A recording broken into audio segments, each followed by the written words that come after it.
बिहार विधानसभा चुनाव के साथ साथ कई राज्यों में उपचुनाव होने जा रहे हैं, जिनमें बीजेपी की साख दांव पर लगी हुई है, क्योंकि इनमें कई बीजेपी शासित राज्य भी शामिल हैं। अपनी साख को बचाने के लिए बीजेपी पूरा जोर लगा रही है, लेकिन बगावत की वजह से पार्टी की परेशानी बढ़ती जा रही है। यही वजह है कि उत्तर प्रदेश में बीजेपी ने अब तक अपने पत्ते नहीं खोले हैं। पार्टी में भी अभी तक मंथन ही चल रहा है। ये रिपोर्ट देखिए। उत्तर प्रदेश में 7 सीटों पर होने वाले विधानसभा उपचुनाव को 2022 में होने वाले फाइनल मुकाबले से पहले सेमीफाइनल के रूप में देखा जा रहा है। यही वजह है कि सभी राजनीतिक दल 7 सीटों पर जीत के लिए जोर लगा रहे हैं, जिताऊ प्रत्याशियों को मैदान में उतार रहे हैं।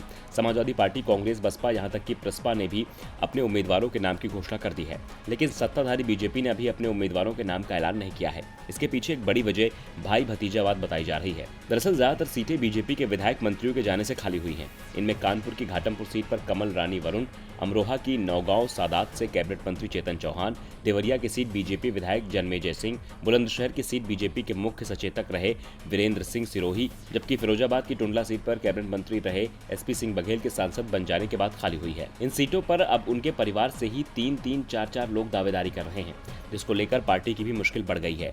और इन दावेदारों में से किसे टिकट दिया जाए, इस पर माथापच्ची लगातार जारी है। जानकारी के मुताबिक अमरोहा की नौगांव सादात सीट से पूर्व मंत्री रहे चेतन चौहान की पत्नी संगीता चौहान टिकट मांग रही हैं। तो वहीं बुलंदशहर सीट से वीरेंद्र सिरोही की पत्नी उषा सिरोही, उनके बड़े बेटे, उनकी पत्नी अरुणा सिरोही और वीरेंद्र सिरोही के सबसे छोटे बेटे भी टिकट के दावेदारों में शामिल हैं। जबकि बांगरमऊ में सीट पर बीजेपी के विधायक रहे कुलदीप सिंह सेंगर की पत्नी संगीता सेंगर टिकट की सबसे प्रबल दावेदार हैं। वहीं घाटमपुर से कमल रानी वरुण की सीट पर उनकी बेटी स्वप्निल वरुण और उनके परिवार के एक और सदस्य टिकट के लिए अपनी दावेदारी ठोक रहे हैं।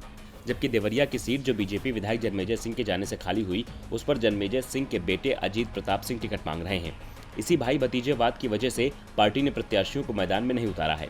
ये देरी पार्टी पर भारी भी पड़ सकती है, क्योंकि अगर करीबियों को टिकट नहीं दिया गया तो बगावत की आवाज और बुलंद होगी।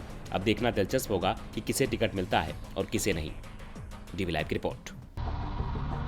समय प्रतिकूल है, मौसम अनुकूल है, वादों के फूल हैं, विवादों के शूल हैं।